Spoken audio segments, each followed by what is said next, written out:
نبی اکرم صلی اللہ علیہ وسلم نے فرمایا یہ جو گپ شپ میں بیٹھے رہتے ہیں نا، اللہ گپیں بیٹھے ہیں، ہانک رہے ہیں، گپیں گفتگو چل رہی ہے، چاہے بڑے بابے بیٹھے ہیں، چاہے چھوٹے، چاہے نوجوان، جو بھی. فرمایا لا تکثر الکلام بغیر ذکر اللہ.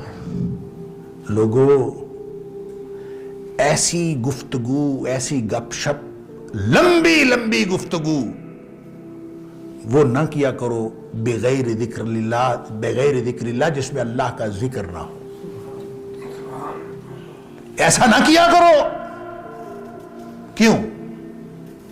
اس لیے نہ کیا کرو کہ ان کثرت الکلام بغیر ذکر اللہ قسوۃ للقلب. وہ جو گفتگو اس طرح کی ہوتی ہے جس میں اللہ کا ذکر نہیں ہے، وہ گپ شپ ہو، وہ دنیا کی باتیں ہوں، وہ کاروبار کی باتیں ہوں، وہ جو مرضی، جس میں اللہ کا ذکر نہیں، وہ گھر کے معاملے ہیں جو بھی چلتے رہتے ہیں. اللہ کی یاد کے بغیر جو کثرت کلام ہوتا ہے، فرمایا وہ دل کی سختی کا باعث بنتا ہے.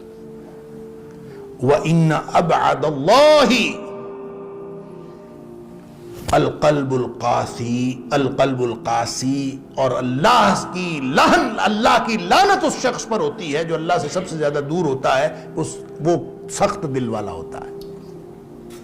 اس کا مطلب یہ ہے کہ ہم جو چھوٹی چھوٹی گپ شپ کر رہے ہوتے ہیں، ہماری تو زندگی اس طرح سے گزر رہی ہے. ذکر تو ہوتا ہے تھوڑا بہت نماز کے وقت، وہ بھی جس کو اللہ توفیق دیتا ہے. اس کے بعد سمجھتے ہیں کہ اب تو ضرورت ہی نہیں، اگلی نماز آئے گی دیکھا جائے گا. درمیان میں کوئی اللہ کی یاد نہیں، کوئی اللہ کا ذکر نہیں، لطیفے چل رہے ہیں، گپ شپ چل رہی ہے، گھر بات، معاملات. اس سے دل کی سختی بڑھ رہی ہے. اللہ ان کثرت الکلام بغیر ذکر اللہ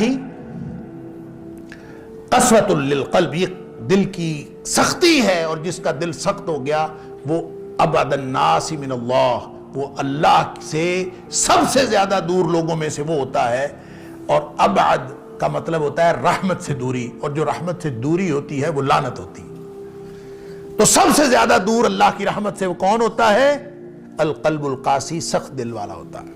اب میں اور آپ، ہم کا سب جو زندگی گزار رہے ہیں، اس میں لمحہ لمحہ ہم دل کی سختی کا انتظام کر رہے ہیں. ہر چیز دل پر اثر کر رہی ہے. لیکن سب سے زیادہ جو چیز دل پر اثر کرتی ہے نا، جو دل کو سخت بناتی ہے، وہ آنکھ اور زبان کا عمل. انسان کسی چیز کو دیکھے، نبی کریم صلی اللہ علیہ وسلم فرمایا یہ جو نظر ہے نا، سہم من سہام الشیطان، یہ شیطان کے تیروں میں سے ایک تیر ہے. نگاہ کسی چیز پر پڑتی ہے، متاثر بیچارہ دل ہوتا ہے. آپ عمل کر کے دیکھ لیں، آپ تجربہ کر کے دیکھ لیں. جس شخص کی بد نظری ہوئی ہو، وہ چاہے ظاہری طور پر بد نظری ہوئی ہو، چاہے آپ نے اس کو کسی تصویر کو دیکھا ہو، چاہے آپ نے کسی گلی محلے میں بد نظری کی ہو، کسی بھی طرح کی بد نظری، بد نگاہی، اگر آنکھ نے ایسا کچھ دیکھا ہے جو حرام ہے اس کے اوپر دیکھنا، اس کے بعد آپ نماز پڑھیں، ہو ہی نہیں سکتا کہ نماز کے اندر خشوع و خضوع متاثر نہ ہو. دیکھا کہیں اور، نماز کہیں اور پڑھ رہے ہیں، دل متاثر ہو چکا ہوتا ہے. یہ ہو نہیں سکتا کہ انسان آ کے اس کے بعد عبادت کرے، اس کی عبادت میں خشوع و خضوع کا وہ لیول اور وہ سطح قائم رہے جو اس سے پہلے تھی. کیوں؟ اس لیے کہ جب آپ نے بد نگاہی کی، نگاہ پڑی، وہ شیطان کے تیروں میں سے تیر ہے، اس کا پہلا وار جو ہے اپنے دل پر چلتا ہے. بس حالات خراب ہو جاتے ہیں. جب حالات خراب ہوتے ہیں، اچھا جی پھسلن ہے، اللہ معاف کرے، آپ اگر پھسلتے چلے جائیں، جس دن آپ کو دل کی سختی محسوس ہونا بند ہو جائے، دل کی سختی ہو، دل آلودہ ہو رہا ہو، اور اس کا احساس بھی ختم ہو جائے کہ میرا دل آلودہ ہو رہا ہے، اگر تو نقطہ لگا، سیاہ نقطہ، احساس ہو گیا، آپ نے اس کے بعد نیکی کی، اللہ سے توبہ کی، نقطے مٹ گئے، صاف ہو گئے. اگر یہ احساس بھی ختم ہو گیا نا کہ کوئی مسئلہ ہو رہا ہے، کوئی بات نہیں، خیر ہے. بس جس دن آپ نے اس بات کی پرواہ کرنی چھوڑ دی، سمجھ لیجئے کہ اس کے بعد آپ ایک ایسی کھائی کی طرف پھسلتے چلے گئے نبی اکرم صلی اللہ علیہ وسلم فرمایا حجبت الجنت بالمکارہ وحجبت النار بالشہوات. یہ جو دل کو اچھی لگتی ہیں نا چیزیں، انسان کا دل کشش کرتا ہے، یہ پھسلن ہے جہنم کی طرف. جہنم کے گرد ان کی باڑ ہے. حجبت النار بالشہوات، مزے مزے کی چیزیں، مزے کرو، جو مزاج یار میں آئے جو مرضی کرو. یہاں بیٹھے بھی زندگی ہے بابر بعیش کوش کہ عالم دوبارہ نیست، جو مرضی کر لو. یہ ساری چیزیں آپ کو پھسل کے ایک ایسی پھسلن میں ڈال دی ہیں، ایسی سلائیڈ میں ڈال دی ہیں، آپ اس کے بعد جہنم سے بچ نہیں سکتے. یہ آپ کو پھسلا کے جہنم میں ڈال دے. حجبت الجنت بالمکارہ، جنت میں جانا ہے تو نفس کو لگام ڈالنی پڑے گی. مکروہات نفس، دل کو مشکل لگتے ہیں کام، اس کو مائل اور قائل کرنا پڑتا ہے، اور مائل قائل کر کے بڑی مشکل سے. کب آسان ہے بھائی اپنے دل کے خلاف اٹھ کے آپ سردیوں میں اٹھ کے نماز پڑھنا، روزے رکھنا، خدمت خلق کرنا، اپنی جیب میں سے پیسے خرچ کرنا، علی ھذا القیاس جتنے بھی حقوق اللہ اور حقوق العباد کی چیزیں ہیں، بڑی مشکل دل کو قائل کرنا پڑتا ہے. حجبت الجنت بالمکارہ، جب یہ مکروہات نفس ہیں دل کو مجبور کر کے محنت کر کے اس کو مائل اور قائل کرنا پڑتا ہے. وگرنہ یہ تو اس کے اندر تو ٹینڈنسی یہ ہے ان النفس لامارۃ بالسوء، یہ ہمیشہ آپ کو برائی کی طرف لے کے جائے. یہ دشمن ہے انسان کا اندر بیٹھا. الا ما رحم ربی، جب اس پر رحمت ہو جاتی ہے تو پھر یہ گناہ کی طرف نہیں لے کے جاتا، پھر یہ انسان کو نیکی کی طرف لے کے جاتا. اللہ ہمارے دلوں پر رحمت کر دے. قد افلح من زکاہا، جو اس کو پاک صاف رکھے اس سے اس کے سارے اعمال ٹھیک ہوں گے. اعمال ٹھیک ہوں گے تو انشاءاللہ امتحان میں کامیابی حاصل ہوگی.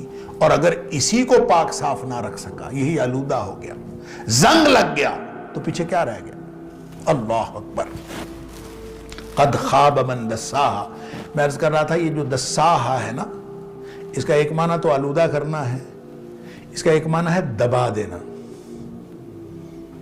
یہ بھی آپ کبھی اس کی تفسیر جو ہے وہ پڑھیے گا. دبا دینے کا مطلب پتہ کیا ہوتا ہے؟ دبا دینے کا مطلب یہ ہوتا ہے کہ دل جس بات کو بھی کرے آپ نے اس کی بات نہیں ماننی، آپ نے اس کی ہر خواہش کو دبا دینا.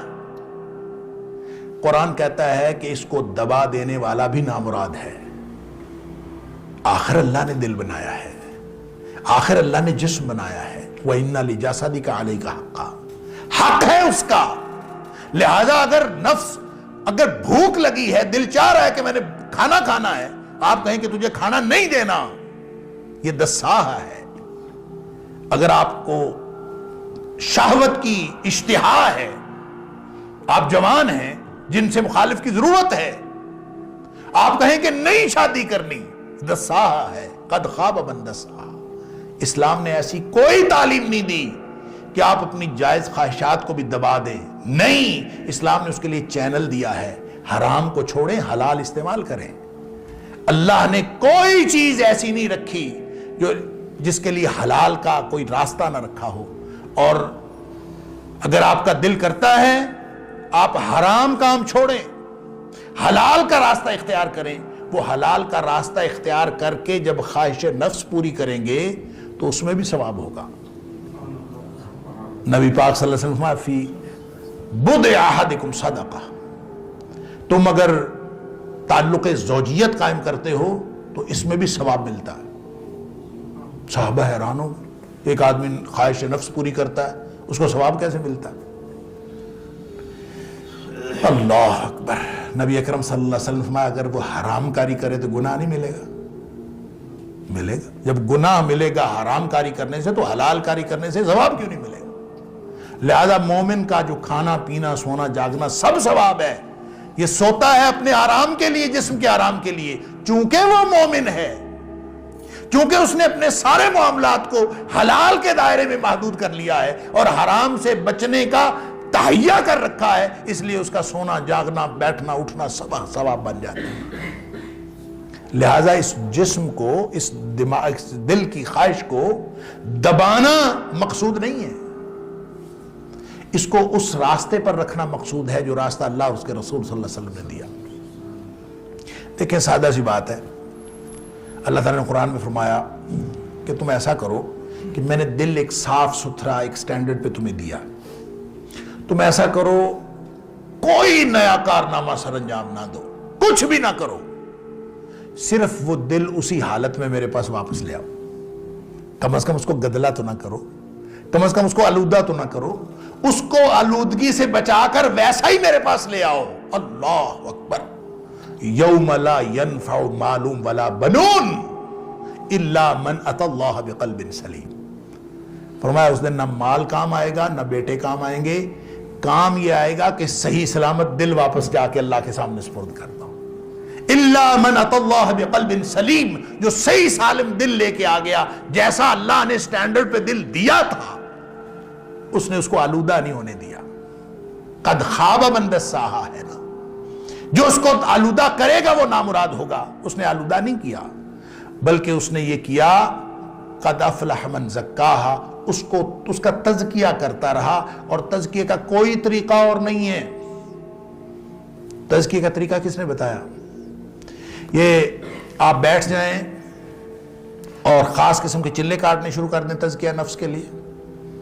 وہ ہمارے علاقے میں ایک بزرگ تھے، اس کے بارے میں بتایا جاتا تھا کہ وہ سیب سامنے رکھ لیتے تھے، یہاں لٹکا ہوتا تھا سیب، اور بس وہ اس کو دیکھتے رہتے تھے۔ کسی نے پوچھا حضرت یہ کیوں کیا؟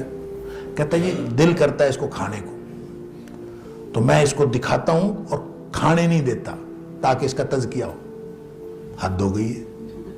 اللہ کریم نے کھانے کے لیے حلال طیب رزق دیا ہے، اور اس کے لیے آدمی اپنے آپ کو، اس کو تزکیہ نفس کہے، یہ تزکیہ نفس نہیں ہے، یہ قد خواب من دساہا ہے۔